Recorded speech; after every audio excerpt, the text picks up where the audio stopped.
নজর রাখবো পরবর্তী সংবাদে।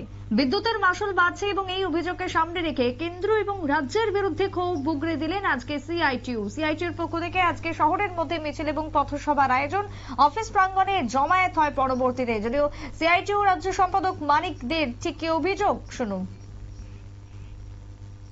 কর্মচারীরা ধর্মঘটে নেমেছেন, এই ধর্মঘট চলছে। ধর্মঘটের উপর দমন পীড়ন চরম পর্যায়ে নিয়ে গেছে বিজেপি গভর্নমেন্ট।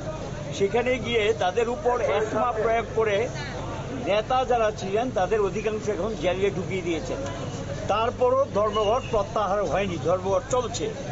ওইদিকে উত্তরপ্রদেশে রাজ্যব্যাপী বিদ্যুৎ ক্ষেত্রকে বেসরকারি করতে গিয়ে গতবার ব্যর্থ হয়েছে।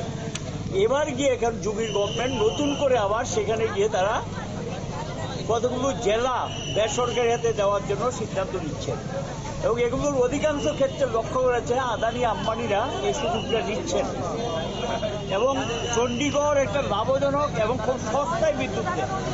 এই আন্দোলনটার মধ্যে সাধারণ মানুষ যুক্ত হয়ে গেছে।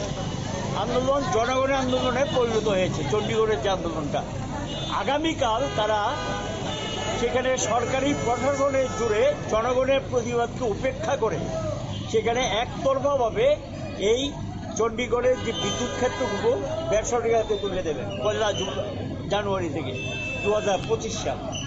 এটা প্রতিবাদে আজকে গোটা দেশে বিদ্যুৎ কর্মী ইঞ্জিনিয়াররা 12টা থেকে 1টা পর্যন্ত ধর্মঘট করেছে। আমাদের রাজ্য প্রতিবাদ হয়েছে, গোসলো করেছেন আমাদের রাজ্য।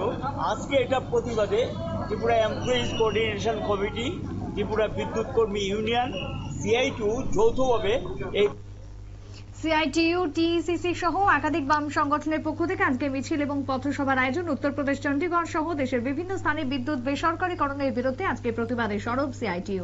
ছোট্ট বিরতির পর ফিরছি, সঙ্গে থাকুন।